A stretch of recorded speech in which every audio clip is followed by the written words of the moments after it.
तकलीफ होती है। अभी एक सच्ची घटना मेरे साथ घटित हुई। मैं एक दिन कानपुर गया था भारत स्वाभिमान की सभा के लिए। तो कानपुर के रेलवे स्टेशन पे उतरा। उतरने के बाद शहर में बाहर आने के लिए नीचे पुल पर से उतर के आया तो एक छोटी सी चाय की दुकान थी। उस पर एक बेटी और एक माँ और एक छोटा सा बेटा आपस में बात कर रहे थे।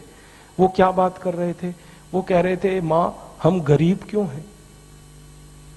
तो कान में मेरे शब्द पड़ गए। मैंने कहा ये इस तरह का प्रश्न कोई अपनी माँ से पूछे तो मुझे लगा ये कोई साधारण लोग नहीं है, कुछ तो इनमें असाधारणपन है।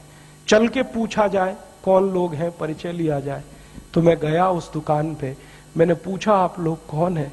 तो उन्होंने कहा कि हम तात्या टोपे के परिवार के लोग।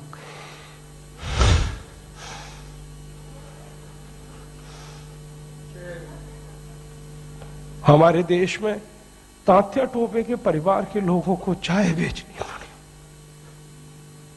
और गद्दारों को सिंहासन मिले, ऐसा ये देश हो गया। जिन लोगों ने तात्या टोपे को मरवाया था वो इस देश में मुख्यमंत्री रह चुके हैं, आपको मालूम है। और एक एक राज्य के नहीं, दो दो राज्य के मुख्यमंत्री रह चुके। तात्या टोपे का गुप्त पता जिन गद्दारों ने अंग्रेजों को बताया था, उस खानदान के कई लोग इस देश में मंत्री रह चुके हैं। झांसी की रानी लक्ष्मीबाई को जिन्होंने मरवाया था वो इस देश में मंत्री रह चुके हैं।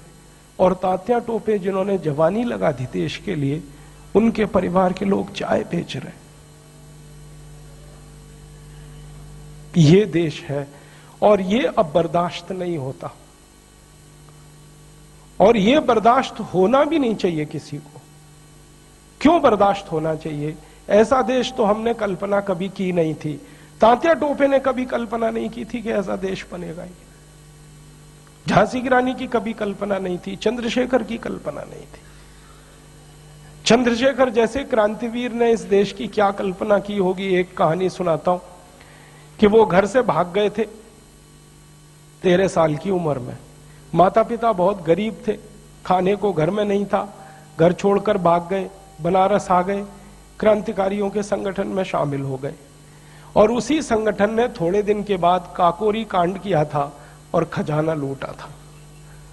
तो धन आ गया, थोड़ा सा पैसा आ गया।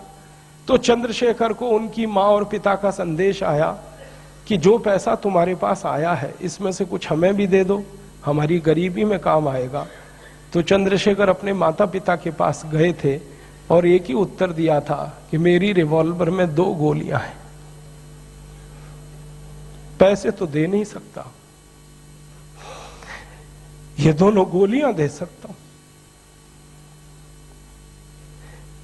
ऐसा देश चंद्रशेखर का, ऐसा देश तात्या टोपे का अब लुट रहा है। तो फिर क्या करना चाहिए?